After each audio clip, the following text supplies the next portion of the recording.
here they are playing BMG. So I kind of wonder what they're thinking about. No matter what, it was going to be a difficult matchup nonetheless. So we'll see what they're able to bring to the table. But like as you pointed out, Senator, I mean, this is a team. Obviously, here they are, top 6 teams remaining. That is very respectable, very deserving to be here.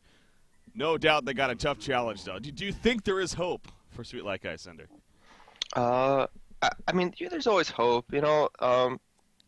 People have bad days. People have good days. Yeah. It'll be a tough road ahead of them. There's always a chance, but it's gonna, they just have to make sure they play their best, and whatever happens, happens. And that's how you beat a team that's better than you. Yeah. You just hope for the best and play a good game. You got to think BMG also. I mean, they're really Hanskin. We got the chance to interview him yesterday going into that matchup. I mean, he stressed the point that they are ready. They are really hyped. They know what is on the line here, and that a lot of people are expecting them, honestly, to ultimately take these playoffs here. So maybe the pressure got to them a little bit too much in the first matchup, but now you got to figure with their backs against the wall, they really got to make sure to take care of business. So again, I'm very interested, as I'm sure everyone is, to really see what BMG team we see here. Is it going to be that 100% A+ team or not? But anyways, let's talk about the draft. Enough about all that. Let's talk about the draft, see what's actually happening here as far as that's taking place. The initial blind band, or not the blind bands, but the initial bands, it looks like it was Moon Queen, Ophelia, Parasite, and Pestilence coming out. First pick engineer into Rhapsody, Master of Arms into Tempest, Kronos into Moraxis. So passing up Rhapsody over here. Yeah, it seems like they had a set plan for the first 3 because the engineer first pick over Rhapsody is kind of odd, but when you mix it together with the Master of Arms and then Cronus, it makes some sense because there's a lot of AoE synergy going on, and it's also this strong mid lane with the NG MOE. So yeah. They are known for running that Kronos. We definitely saw throughout those group stages initially. So, and again, the Engineer seems like it's still a comfort support hero for a lot of these lower tier. It almost seems like Engineer's still that top tier support for some of these teams that aren't necessarily that we know a whole lot about. Like Sweet Like Guys. I know Donkey Kong was favoring it and whatnot. Well, so. I must say that NG's pretty strong against Lions in general, just because they're a team that just likes to fight mid, even regardless if they have the better matchup or not. Yeah. So, yeah, sure, it's not the best hero anymore, but it's still pretty good, and it's still a pretty strong hero against Lions. Like I said, they like to just fight mid regardless, unless their matchup is just unwinnable. Well, so, yeah, what do you make of that Moraxis pickup, speaking of that, coming out from BMG? I mean, not a typical hero we're used to seeing Super KG play, but probably going to end up here in his hands. I like it. I mean, Moraxis is actually pretty strong. It's it's kind of hard to kill him. The harassment lanes that we used to see back in the day just aren't that good anymore, and it's hard to keep him down. So it's a pretty strong hero. Yeah. So we'll see how, obviously, again, I'm safely assume that's going to end up in his hands, how he performs with Moraxis going into this game number 1 here. The banning stage moving along. Corrupted Disciple, Bubbles, Grinix, Ravener, Wretched Hag coming out. So Hag was still left open all the way to this point, but yeah, going to be taken out by Sweet Like Guys for good reason. And then you got BMG. That final ban going to be happening here before we move back over to Sweet Like Guys to see what they're going to follow up with. Draconis being right-clicked over there. I wouldn't really be a fan of Draconis. I'm not a fan of the Tricore. Tricore's okay when you have Pestilence, but I don't really like it with Master of Arms and Kronos Dragon. So I hope they don't go for that, but it could work out in the end. I mean, you do. The synergy ideas most certainly would be there. I mean, a Kronos to lock people down where you got Draconis sitting on the outskirts of that, just pounding into them with a cataclysmic assault. So, from that perspective, it kind of makes sense. But as you said, maybe from the overall outlook, would that be the best option? Gauntlet's actually going to be banned out by BMG. Go figure. Maybe they're reading something different. Maybe they think he'll be like a master support, NG support, and which is a real possibility. I mean, it's not for certain what Legion wants to do, so they have a lot of choices still. Yeah. Though that's what you get when you pick heroes like Master of Arms. You get options in the picking phase. Yeah. So we'll see what they ultimately do go with here. I mean, they used actually a bit of time in the initial picks. Did Sweet Like Guy, so maybe still knowing to an extent at least at what they were planning, still wanted to make sure of what they were going with. But now that leaves them not much time here to kind of react to these bans. So 3 seconds and counting nearly to the end, but Andromeda actually coming out. So it's going to be the NG Master Arms mid lane, probably a Suicide Kronos, and looking to be that last pick Draconis. Yeah. We're shaping up for that. So obviously we'll have to wait and see ultimately if that's going to be the case, but it sounded like initially, okay, well, we'll see, actually. We'll see, Puppet Master now even being Right The thing click. is, I'm a fan of always having just a strong initiator, and sure, Chronos can initiate, but you don't want to solo initiate with the Chrono Field in the mid game. Yeah, like you want to like a lead stunner, but it could work out still. It's just a little bit awkward at times. Yeah. It's like they'll still have good turnaround potential, and maybe that's the idea what they're thinking of. It's just they won't be able to be initiative themselves when it comes to 5v5 team fights, and I always prefer to be on the initiative side. Kraken coming out for Bad Monkey Gaming. So they get their Kraken pickup here. The question is, will that end up in Fuzi's hands, or are we going to see maybe Jonas Fan playing that Yeah, Kraken here? I think that's usually Fuzi's hero. Yeah. Jonas does play it, but I think traditionally it's Fuzi's hero. Yeah, he's definitely known for some big release of Krakens and just in general playing even that short lane Kraken wouldn't be out of the question here again. So it seems like, I mean, they don't got much time, I was going to say, but they are going to go with Draconis in the end. So that's what we're seeing initially with that right click. And sure enough, they do finish off with Draconis. So again, you got your worries, but we'll see if Sweet Like Ice is going to be able to pull it off in terms of the setup. As far as the laning phase go, I mean, you pretty much got an idea of what they're going to be showing here. So now BMG, what will they look to run? Team Sweet Like Ice could try lane. It's out of the question, but why would you try lane against a Kraken? And you have two pretty strong dual lanes, so it would make sense for them just to do the defensive dual lane setup. Mm-hmm. See Pharaoh even coming out here as a right-click potential hero for Bad Monkey Gaming. So yeah, again, looking for Jonas a Fan's hero most likely to be happening here in that Suicide role to match up against, say, the Draconis Andromeda down there, just having a good time. And definitely Pharaoh could fare his own. I was about to say Madman, just because you want a hero that's going to do well in the long lane, plus you have more access to be the initiator, so you can kind of be a little bit more greedy and pick another farmer. Yeah. That's exactly what they go with there. So Madman the final pick, and here we are. Good luck, have fun's going out. Game number 1 here of this best set of 3. Sweet Like Ice taking on Bad Monkey Gaming here. Again, this is the losers bracket, guys. You lose here, you are done with the playoffs. No tomorrow here for HoN Tour Season 2. So, again, for a team like Sweet Like Ice, it's like I'm sure they're happy to even just be here in the first place, let alone getting matched up against Bad Monkey Gaming now. But if anything, there's that mentality, then what do they have to lose? They're just coming in here having a good time and going to just give their best effort, see what they can make happen. But, yeah, so I guess you can kind of twist it that way, too. Bad Monkey Gaming, they're the ones with the pressure here in this series, no doubt. Man, these new skins are insane. What do we got? Draconis skin.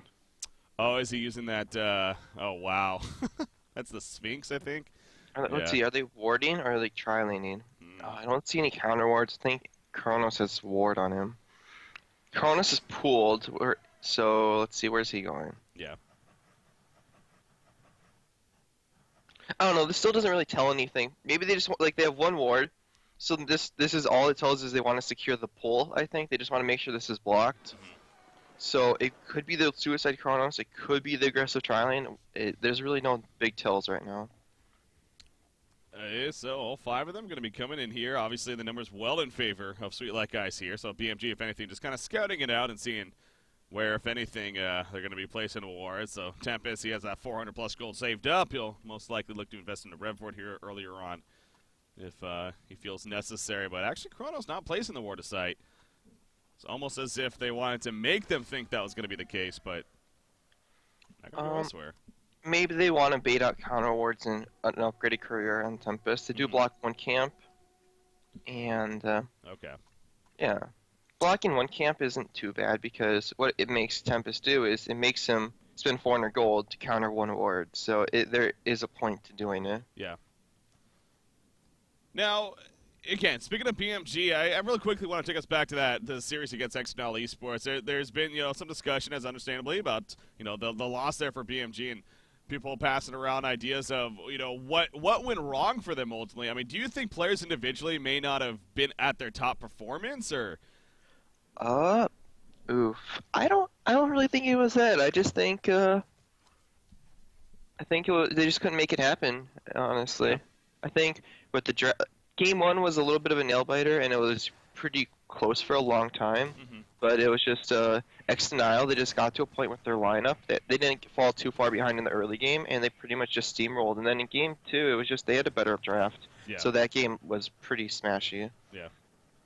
Well, again, in the end, this is where they end up, so I guess, again, from here on out, let's just focus on this match here. But Jonas, a fan at the bottom lane, you see, is kind of saying hello to Andromeda and going to put in some auto attacks there, but in the end, Andromeda should be fine and be able to box him out for the most part. But yeah, Draconis, the Sphinx Draconis, this just feels weird, man, seeing the skin.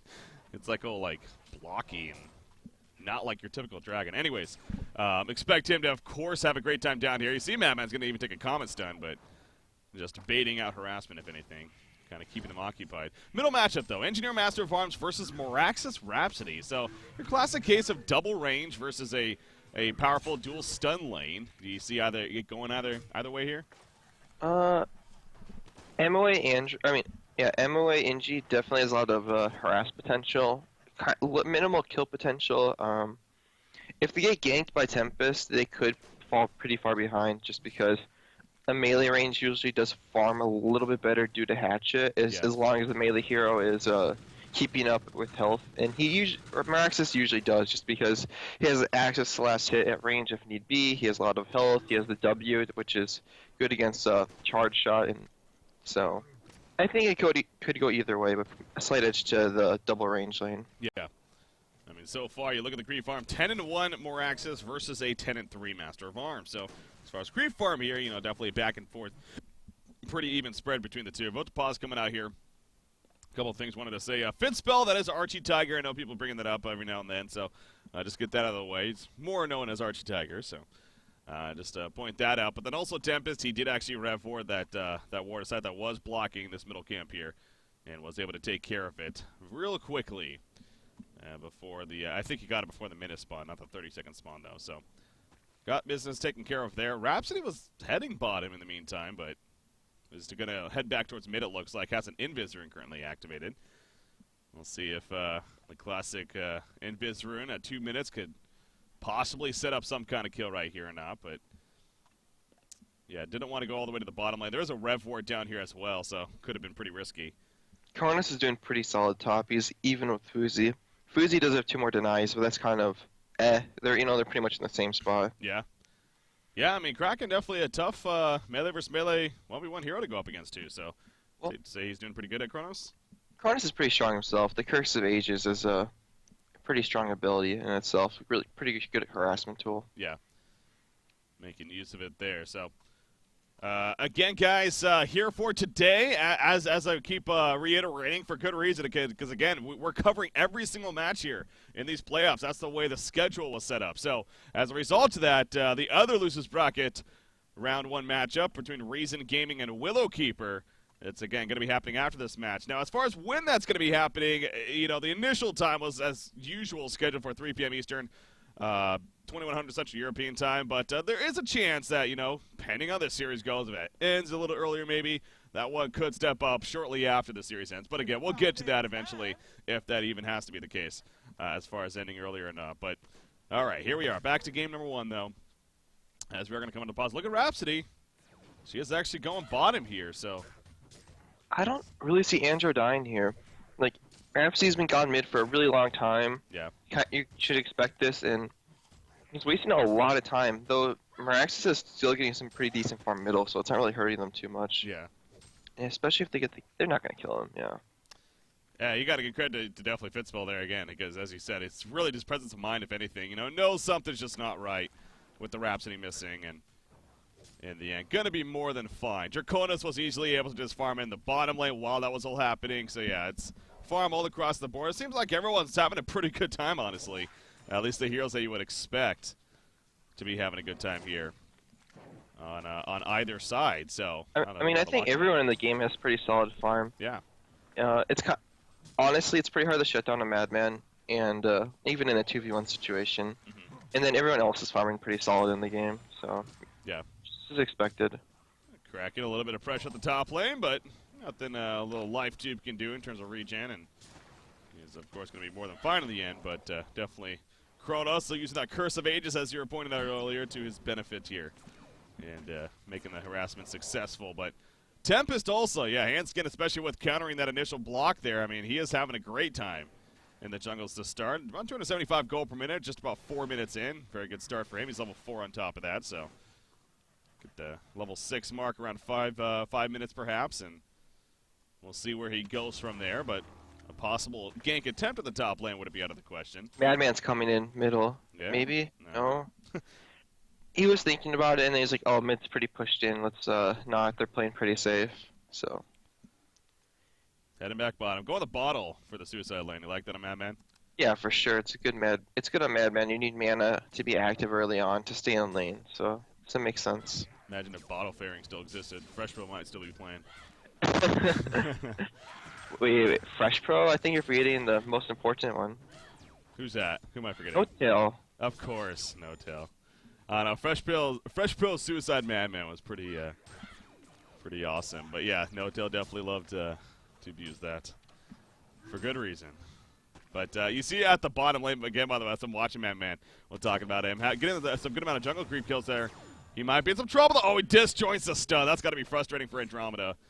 Throws out the comma stun, and before you know it, it says, too bad, and he gets away. He is still in trouble, but again, the stock going to be coming out, and if they get a turn kill here, that's just going to be absolute worst-case scenario. In the meantime, though, man, the barrel roll connects, but they're not going to be able to do enough damage to finish off Engineer. But here comes a haste and more Traxxas. He is chasing. Oh, the Quake Stun misses from Super KG, but it probably won't matter in the end. The haste run especially going to easily give him access to chase down Engineer. In the meantime, Andromeda still on the run. Madman's chasing any more mana, though. Good pushback from Draconis right there. Will it be enough? Oh, the 1x hits, though, and Andromeda definitely going to fall when it's all said and done. So the big picture, a double tap for Meraxis.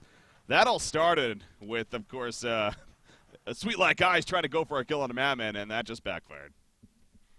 Yeah, it was, I don't know, it's kind of odd that everyone on top lane. Yeah, I don't know what Kronos is expecting here. That seemed odd. Oh, I think he thought he had a Steam Boots, and with Steam Boots up, he probably could have actually gotten that kill. Or maybe at least applied a ton of pressure. Like, there's a big difference between like the extra attack speed and the damage you're going to get from Agi, so. Yeah. Well, in the end, obviously, Fuzi just easily standing his ground. And not the biggest deal in the world. But yeah, so you're talking about that bottom lane, though. Yeah, it's kind of odd to think you're going to get kills with like an MOA roaming and an Andro roaming on a Madman. Like, it's just not a for sure thing. Yeah. And as you saw, they couldn't chain their spells just because Andro's too slow without the boots, and he just couldn't follow up, and then they kept chasing and chasing and just didn't work out for them. Mm-hmm. And this is not the early game they needed. You kind of need to win. You need to win your short lane, especially, and kind of your mid lane when you pick no jungler. And they kind of just got outplayed 3v4. Yeah. Which is really going to hurt them, without Tempest even having an impact in the game yet. Yeah. Ooh, Barrel kind of missing right there. He actually went in between both Andromeda and Draconis, but you see Jonathan, he's off to the side. Yeah, he's going to stalk on through. Hopefully. Oh, he's going to go for the kill, actually, and it will be successful. A double damage rune helps that. And actually, he might get 2 kills right here. Dragonflame, no, the burst damage a little bit too much on top of the dot damage from the fire left behind. And in the end, it is a turnaround for Draconis right there. So, you know, you could actually say maybe in favor of Sweet Like Ice in the end with the way that one played out. Kinda. It's hard to say. It's like Madman is killing the support. The support's really far behind, and in that regard, it's like he doesn't really care. But Draconis, on the other hand, is like, yeah, I like gold, so I don't really care either. There's positives for both sides. Yeah. Andro, though, really needs dust. Like, you have to have dust if you want to kill a Madman. Like, those kills would be so much easier if they had dust. He would not die. Madman probably wouldn't go for it, to be fair, but you wouldn't be dying either, so. Oh, Kronos, this might backfire big time. He puts the Chronosphere down. He is going to survive initially. It looks like he will be fine in the long run, but took a lot of damage and did get his teammates to try to help him. In the meantime, Meraxis catching Andromeda. The Mortrax is going to chase him down. The Matrax explosion gets a kill. They pick off the Courier on top of that, and Macera's now not out of the woods just yet. He's being chased down. In comes Tempest with a stun, and Master of Arms is going to be finished off. That's actually... You see Jonas Fan coming in there at the last second. They do get a turn kill on a Super KG from the tower, at least. Again, a little positive there for Sweet Like Guys in the very end. But, yeah, that definitely background. That was all Kronos, just because he really wanted to try to race for that top rune, too. And What was just it, a all 2 fell for apart. 1? It was a 2-for-1 in favor of the Hellborn team, yes. And they didn't get experience, so it's... At least Miraxis died, but the thing is, MOA is so gimped right now. He's level 5, he's not even 6 yet, he doesn't have the ulti, and he's not going to have much of an impact, probably. Engineer's low level, this Andro's low level, like, they have a pretty farmed Kronos is in a pretty good spot, Dragon's in a pretty good spot, but, Yeah.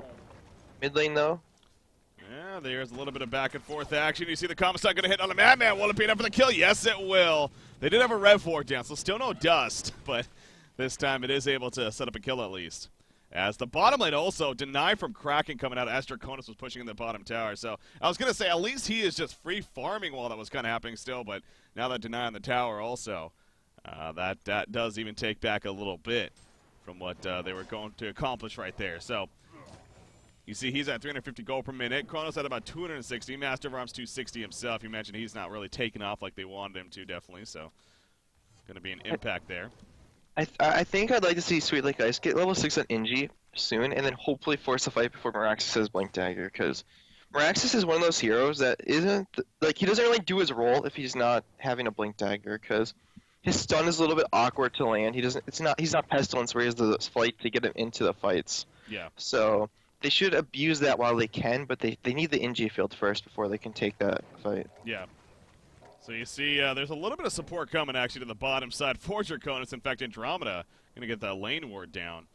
I don't know if they had one earlier or not, but just making sure, again, to protect Draconis here as much as possible because it's clear, especially with the way this game is going, that's going to be all about Draconis here when it's all said and done. You see Madman just playing pretty ballsy still, as 4 players are down here, but you got to kind of wonder about the use of resources coming out from Sweet Like Ice. And is that the most efficient?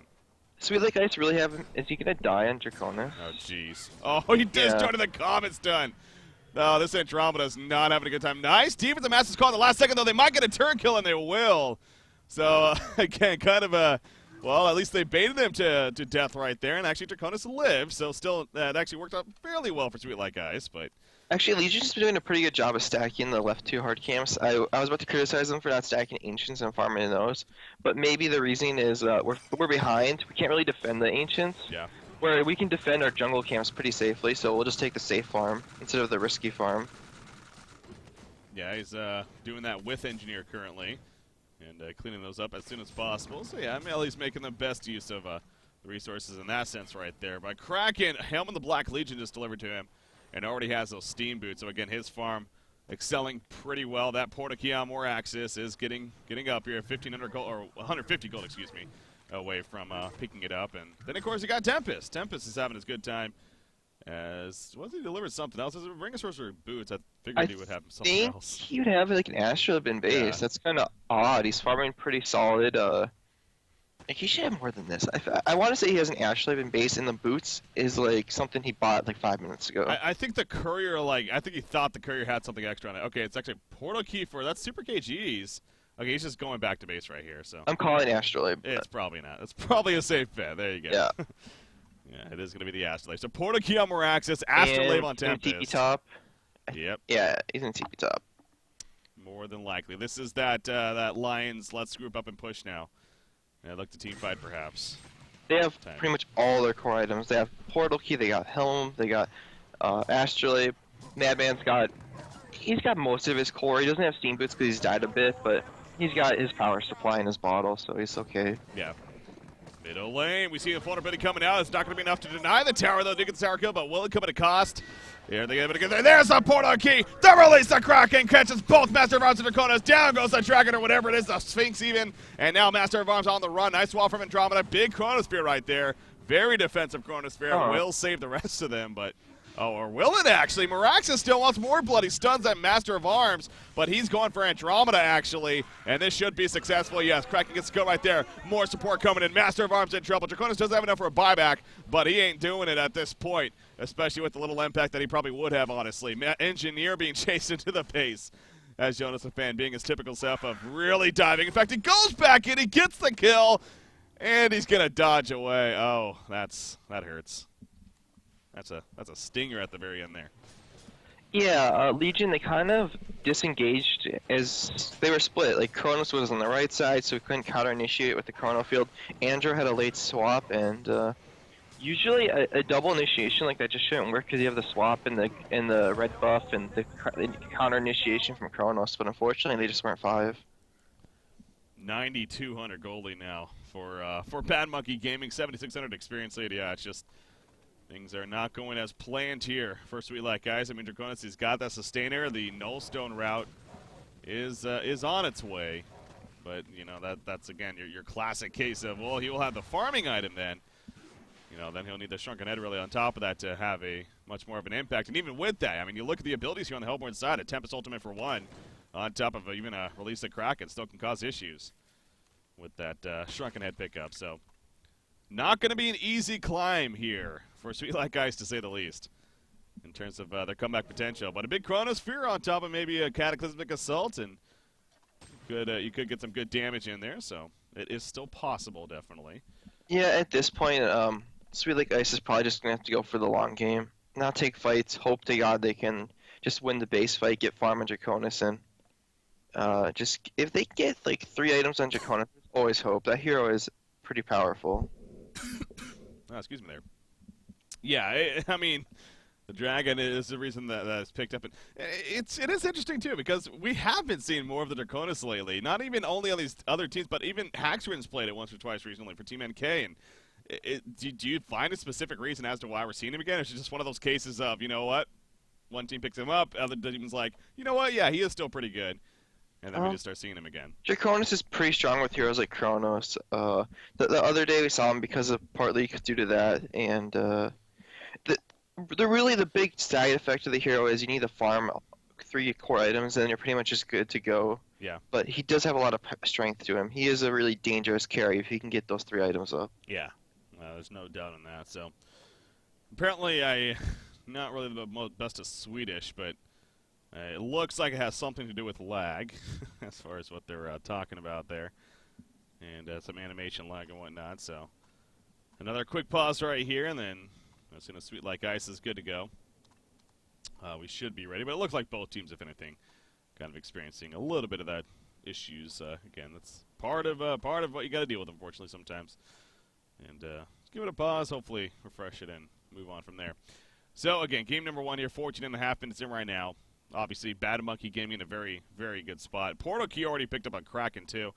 Actually, just got that for the side shop right there. So him, Moraxis, got very strong initiation, and hell, I wouldn't be surprised if Tempest just honestly goes for his Portal Key, too.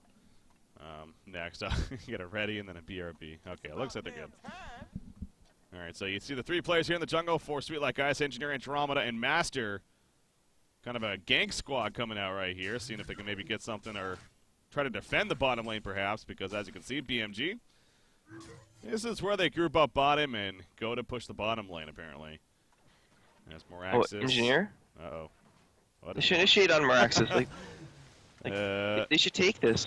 They gotta go. Get your chances. There's a stun. Here comes Kronos coming in. No Chronosphere just yet. Moraxis is gonna take some good damage. But now the Matrix comes out. Engineer in the background gonna be picked off. He got his energy field down. So I guess you can say mission accomplished. Chronosphere in the background. Not so much. Doing a whole lot right there. Draconis gets charged away. He is completely cut off from his team support right here. He eventually is gonna fall. Tempest still has an Elemental Void. Not gonna find the opportunity to use it just yet. Master Vox, even the Master's call. Kronos. Actually, well, he's not going to be back on the fight. He thought about coming back, and he's like, wait a second, no, it's just not going to work. And actually, Andromeda is also going to be picked off in the end. So it's going to be a near genocide in favor of Bad Monkey Gaming, and they don't even care about the tower. They just want a Chronos kill here. And, they might get it. No, it's just too much. Too far away. But, yeah, as you said, you got to take those chances quicker, or else it won't work out. Yeah, I think if they just went 100% committed to it and say, like, stun him, then Inji can easily perplex him with the ulti and the turret, just pushing him out. I don't think Moraxis gets a single spell off, and maybe it's a different fight, but it still would have been a close one. But you just got to go for it. And, yeah, unfortunately, now they're just further behind. And now it's almost at the point where it's, like, beyond reach, because it's over the 10K limit, and that's usually where it's unsurmountable, and you can't come back from there. Yeah, especially already in a matchup where you definitely favor the one team and BMG over the other. So, it seems like a case of a Sweet Like Ice. It ain't going to be much more hope left here, but still going to give it maybe another stand before they determine whether the end is going to happen or not. But You got Baltazar and Draconis. He's still working or finishing that Nullstone. I mean, you look at the Hellborn team, and even with that Nullstone, so again, it's still a solid farming tool and whatnot for Draconis, but there's nothing that really stands out over here on the Hellborn side. It's like, oh yeah, it's really good for negating that ability on this Hellborn team. So it's another one of those cases of it's just not going to be that impactful item in this game at this point. He could be falling mid. No, it's just Meraxis. Never mind. Just more access. But yeah, more access. Not going to be able to get a kill by himself by any means. Speaking of more access, actually going to get a shrunken head. I always find that curious on Meraxis. It seems like is that a necessary item on him? I mean, that doesn't really seem like Super KG style. A lot of time I see him go just like Hellflower right away. Just trying to think what his reasoning is. Maybe just because Dragon is so much magic damage, and at this point the only way they're going to lose is due to magic damage and overextension from the other part. But if he has a Shrunken Head up, he can kind of go as deep as he wants. And it's not like they're going to need Hellflower. Legion's not going to have a Shrunken Heads up anytime soon. Yeah. Master of Farms, picking up any kind of farm he can. But look at this waterside spotting, and here comes Jonas and Fan. He's going to even see Andromeda. Well, they look to open. Yes, they will. Kraken comes in, but no, kind of a quick fallback right there. Almost as if they even expected more support to be there. But off to the side, actually, Seal Kid gets picked off in another lane, or more so in the jungle even. So, got on top there. Jump top, maybe? Ingi ult? Oh, yeah. Do they have dust or anything like that? They do not. Master, or, yeah, Engineer can't really chase him. And it looks like Madman is going to be fine. It was a good Engineer ultimate, but without dust. Can't really do much to follow that up, so. I guess it doesn't reveal even when you get purged, but I thought it might, to be honest. Honestly, I think it might, but it seems no, it so. didn't. Did it not? Like Okay. Ingi would obviously, he didn't use his turret or his keg to push him back in. That's true. That's just because he didn't have the sight. Okay, that's a good point. Yeah, so I guess maybe it doesn't. That is interesting, actually, but yeah, in the end, obviously, Madman is fine, and in fact, Madman even going for Energizer and then even an Abyssal Skull before he even upgraded his boots here. But he's going to activate Berserk, and he's a very good tool for doing an earlier Kongor especially. Especially with the lifesteal. Oh, yeah. Yeah, the Abyssal Skull just makes it... Hell, he could probably... Nah, probably not solo it, but... not at this point. Maybe. I guess probably not. He's getting bashed too much. Yeah. Yeah. But with team support, it's definitely an easy kill. And you got Rhapsody and an Astrolabe, so pretty easy business. Yeah. Legion, in the meantime, is kind of just walking around without a really set, clear plan. Like, they're going top, but they're like hesitant to commit. And then it's like, oh, they're at Kongor, but it's a little bit too late to take the tower now. Mm-hmm. What do you make of Draconis as well? I mean, here we are at level 12, so he's going to have to get the ultimate next level, but not getting his ultimate yet. And there's definitely been some fight situations coming out here. Yeah, it probably would have been useful in that first fight. I don't know if it would have really made the difference, but just skipping it doesn't seem right. It gives you a lot of extra damage output in these team fights. Yeah. Just even the 1 point, like maybe even skipping the second point, you could argue is fine, but yeah, not even having the 1 point, you kind of look at that and like, it's a strong tool, but I don't even know how they use skills. Like, it's kind of hard to say for certain, like, without knowing how Fairy Barrage scales, but it just doesn't feel right. Why would you skip your ultimate for a skill that, in my opinion, seems pretty good without it just at level 1 point? Yeah, that's true. Yeah, I mean, considering you're, just maybe cleaning some stacks or just pushing a lane out, is it really that one extra point in the Fire Barrage going to make the ultimate difference? No, maybe not, but anyways, so a little critical there, but in the end, he does have it now. He's level 13. He has the Nullstone, so, and I think I just saw him purchase a Mighty Blade as well, so on the way to the Shrunken Head, but obviously, it looks like there's going to be a fight before that happens, and not too surprising, especially with BMG in the situation they're in. Tablet of Command, by the way, picked up by Hanskin. So no PK route, but a tablet, very useful against the Chronos and whatnot, so it makes sense there. And yeah, they're just going to keep going, because why not? They have the advantage right here. Yeah, they're far enough ahead, and they have the items they need to push base, so there's really no reason they just keep split pushing. It's like they're going to get any stronger for at least like 5 minutes, so might as well keep going. Into the base they go. Draconis does have that level 1 Cataclysmic Assault now again, so we're still going to make use of that here if need be, but also needs to still be very careful. I mean, again, Nullstone, it's like it's not really the most effective against this Hellborn team. When you look at those abilities, in fact, Kraken says, no stone this. He charges it back. Kronos through the background. Morax has got it first. Draconis is dropping quickly. He gets swapped out at the last second. Is trying to run away now. Moraxis is on top of him. He's going to fall. No buyback from Draconis. Meanwhile, in the background, a completely other fight happening as Kronos is chasing Rhapsody. He will pick up the kill, but it's like, okay, whatever. Big deal, right? Sealka goes down. Not the biggest deal. 3-for-1 exchange, and now BMG pushing into the base. I think Sweet Like Ice is going to think about that game number 2 here pretty shortly. Yeah, this one's definitely over. I think Team Sweet Like Ice just need to learn from this. You need to always be 5. Don't get caught, and always bring 5 to every fight if you want to beat BMG. Those are like the 2 biggest things you need to take from the early game. Yeah. You see, they're trying to be resilient, man. They are hanging in there as Master of Arms gets, but it's like rinse and repeat, jump in. Charge them in. So Melee Rax is going to fall. I mean, Draconis is going to be up in 5 seconds. Again, the game isn't over yet, at least technically. But, oh, Kronos going to be pulled in by a Tempest ultimate. And he, too, is going to fall. Hat trick coming out for Jonas Fan, actually. Look at that, by the way. Madman, 411 gold per minute. He's a dangerous carry, man, especially with the farm that he has here. So, they're still trying to hold Madman going, and he has a token of life, remember. So, he's a little bit more like, I don't really care too much. And if anything, they might bait this. Kraken, is he going to go in? He's got that portal key. He's got the charge. No, it's actually on cooldown here. He got hit by something. So not going to be the case. So, but they got the Rax. They only lose Rhapsody when it's all said and done, as well as a token, I guess. But, yeah, there you go. I was going to say, Sweet Like Ice, they're just kind of banging their heads against the wall at this point. So, GG, well played. Game number 1 is officially going to go to Bad Monkey Gaming over Sweet Like Ice. Just solid play from them. Again, so as you said, learn from your mistakes. Got to fight as a team, fight as 5 against BMG. Not only just up against them, but especially with the lineup that they had and whatnot. So, and they need to be a bit more careful around these runes. BMG are always going to bring at least 3 to 4 heroes, sometimes 5 to the rune fight. And, you know, that first fight is kind of what costs them the game. Sure, there's some room to come back after that, but that like from there, that's the one fight you got to look at. It's always the first fight that matters the most. Mm-hmm. That is true, yeah. And again, just across the board, also the middle matchup maybe didn't go as planned. Again, Master of Arms kind of struggled off the bat, and at least it wasn't having the great time that you were hoping for, especially the lack of jungler against a jungler. And again, just things didn't work out for Sweet Like Ice. So we'll see what they have in the books here for game number 2.